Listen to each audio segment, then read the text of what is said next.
এবং সেখানে গীতা স্থাপন করা হচ্ছে সেই ছবি একদিকে দেখাচ্ছিলাম, অন্যদিকে শ্রীমদ্ ভগবত গীতা যখন স্থাপন করা হচ্ছে মঞ্চে, গোটা দেশ থেকে হিন্দু সন্ন্যাসীরা, হিন্দু সাধুরা এসেছেন এবং শ্রীমদ্ ভগবত গীতা, যে শ্রীমদ্ ভগবত গীতা প্রত্যেক মানুষের পড়াটা যেন কর্তব্য জীবনের, এমনটাই বলা হয়ে থাকে জাতি ধর্ম বর্ণ নির্বিশেষে। সেই শ্রীমদ্ ভগবত গীতা মঞ্চে স্থাপন হলো, অন্যদিকে হিন্দু সন্ন্যাসীরা কি বলছেন শুনবো।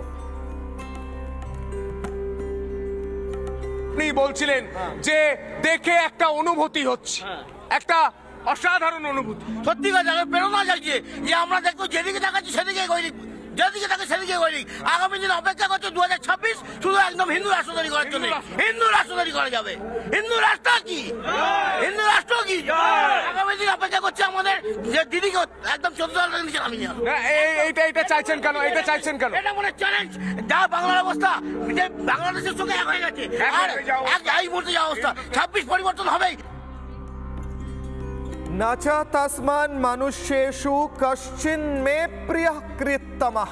যে ভগবদ গীতা পাঠ করেন এবং ভগবদ গীতার বাণী প্রচার করেন তিনি আমার কাছে সবচেয়ে প্রিয়।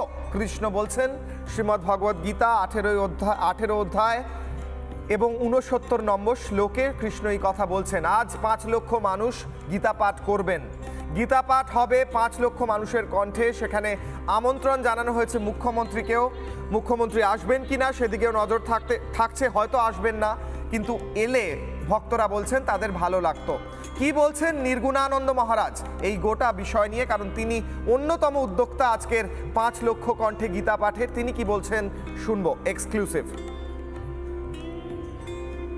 কত সনাতনী আসতে পারে? 5 লাখের ওপর তো হবে আশা করছি, কারণ যেভাবে মানুষ আসতে শুরু করেছে। আর তারপরে দেখা যাক কি হয়। আজকে তো 3টি অধ্যায় পাঠ হচ্ছে, এই 3টি অধ্যায়ের বিশেষ মাহাত্ম্য কি রয়েছে? প্রথম অধ্যায় তো শুরু অধ্যায় এবং শেষটা মোক্ষ অধ্যায়। এবারে ওই জন্যে এবার মধ্যিখানের একটি অধ্যায়, নবম অধ্যায়কে সিলেক্ট করা হয়েছে, রাজবিদ্যা রাজগুহ্য যোগ। এবং সেই অধ্যায়ের মধ্যে শ্রীমদ্ ভগবত গীতার যে সার তত্ত্বটা ওইখানের মধ্যে বলা আছে। সেই জন্যে ঈশ্বর সমর্পণ বুদ্ধি, জ্ঞান এবং ভক্তির তার সম্মিলিত যে একটা অধ্যায়, সেটা হচ্ছে নবম অধ্যায়। সেই জন্য আমরা নবম অধ্যায়টাকে এবারে নির্বাচন করি। এই মঞ্চেই তো শ্রীমদ্ ভগবত গীতার স্থাপনা হবে। কোন জায়গাটাতে হবে? আমাদের ওইখানে মঞ্চ করা হয়েছে একদম বাঁদিকে, সেইখানে আমাদের শ্রীমদ্ ভগবত গীতা স্থাপনা হবে। আসে রথে করে এসে হবে, তারপরে গীতা আরতি, তারপরে প্রবচন, এইভাবে চলবে। হ্যাঁ, প্রচুর আসছেন, আসবেন। সারা দেশ থেকে সাধু সন্ত আসে। যারা দূরের তারা তো চলে এসছেন আগেই, বাকি যারা আমাদের পশ্চিমবঙ্গের বিভিন্ন প্রান্ত থেকে সব গাড়ি ছেড়েছে, 10টা নাগাদ মোটামুটি সবাই এসে উপস্থিত হয়ে যাবে।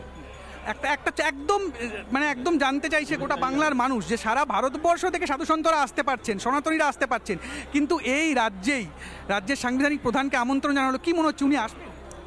আমাদের কাছে কোনো খবর নেই উনি আসবেন বলে, কারণ উনি তো একটা মুখ্যমন্ত্রী, একটা প্রোটোকল আছে, কারণ রাজ্যপালের কালকে প্রোটোকল হয়েছে, সেই হিসাবে ওনার কোনো প্রোটোকল হয়নি, অতএব উনি আসবেন না এটা ধরে নিতে হয়। উনি এলে কি বেশি ভালো লাগতো সনাতনীদের? নিশ্চয়ই, কেন উনি আমরা যেরকম প্রধানমন্ত্রী আমাদের দেশকে গীতা নিয়ে প্রতিনিধিত্ব করছেন, তিনি দেশের প্রধানমন্ত্রী হয়ে আমাদের রাজ্যের মুখ্যমন্ত্রী যদি এই প্রতিনিধিত্বটা করতেন, তাহলে পরে আমাদের একটা সাংস্কৃতিক দিক থেকে বা সনাতনীদের খুবই ভালো লাগতো। অনেক অনেক ধন্যবাদ।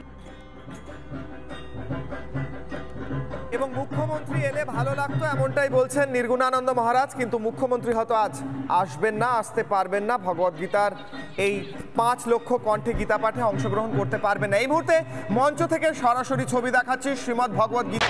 নানা ধরনের কন্টেন্ট দেখার জন্য লাইক করুন, শেয়ার করুন আমাদের ফেসবুক পেজ, সাবস্ক্রাইব করুন আমাদের ইউটিউব চ্যানেল। পাশাপাশি অন্যান্য ব্রেকিং নিউজের জন্য অবশ্যই চোখ রাখুন রিপাবলিক বাংলায়।